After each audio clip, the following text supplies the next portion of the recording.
everyone, I'm here with Stu and we're here to talk about the announcements that came out of Google I/O at the beginning of the week. And Stu, you actually stayed up and watched the announcements live? I did, much to my wife's disgust. Yeah, I can imagine. Apologies. So what actually came out of those announcements? Yeah, I think we can probably summarise it from a Chrome point of view into three kind of core announcements. First one is around kind of the labelling of cookies. They're going to make it much easier within the Chrome environment to understand the different types of cookies that appear on a website. Differentiating between those that are around kind of user experience on the site, kind of management of shopping carts and logged in behaviour, etc., versus those that are there to kind of facilitate tracking and personalisation of ads and those kind of things. So much easier to distinguish between the two. The second one really is around kind of the commitment to place controls around that kind of front and centre of the Chrome experience, making it easier for consumers to understand where to go and make those kind of decisions around what they do and don't want to happen with regards to cookies.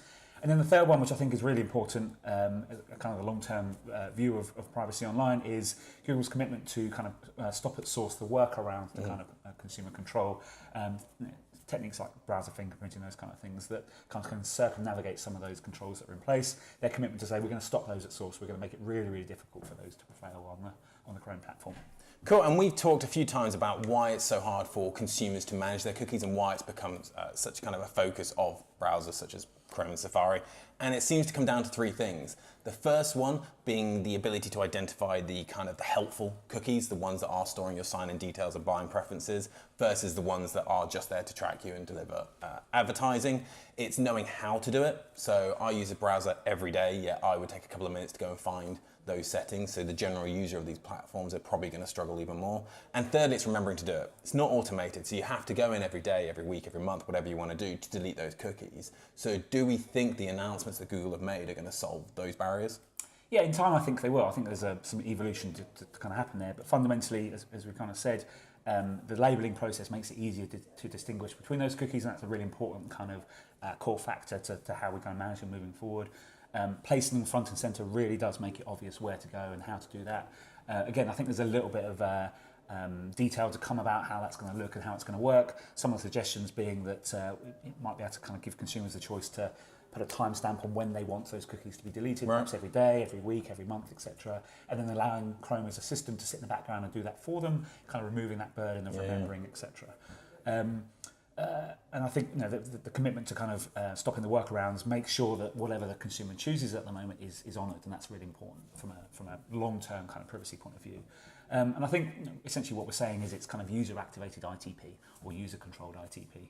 And that's a different route than Apple and Mozilla have gone with their kind of ITP and ETP, which seems to be just making the decision for the consumer. They automatically, or they by default, block third-party cookies, and they're making moves for first-party cookies as well. So this is a different route that Chrome have gone. Yeah, it seems like that. And again, details yet to kind of come out to the fore, but it feels like it's a slightly different approach. I think firstly, it's really important to say placing consumer privacy and consumer choice more than privacy at the kind of the heart of any web experience is a really important step for the industry and for the internet as a whole.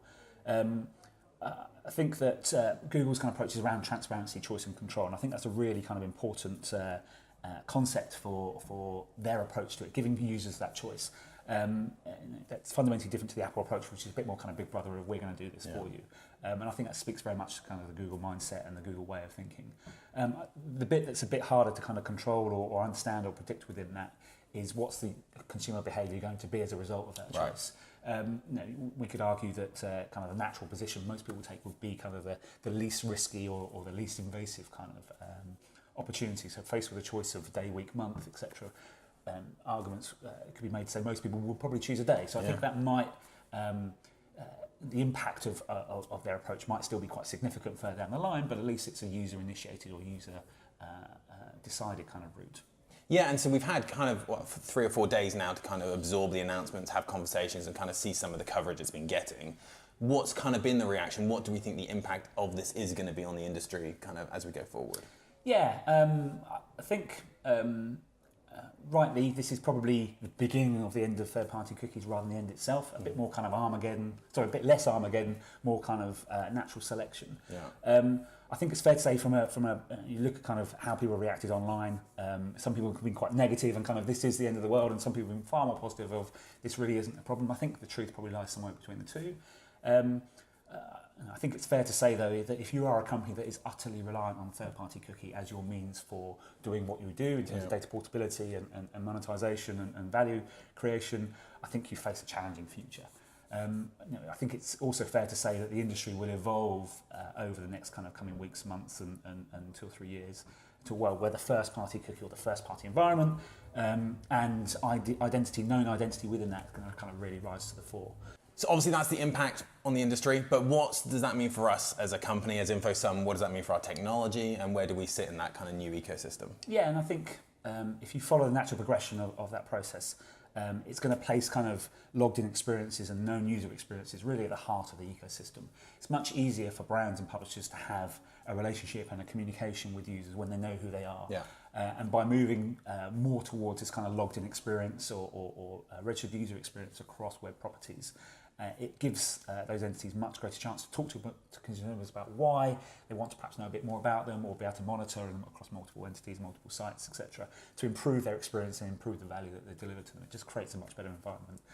For InfoSum, that's great. That is product 101 for us, that ability to take those keys of identity, those bits of known audience, and create this kind of federated analytics and activation kind of platform that's underpinned by those kind of first party and known identity bits.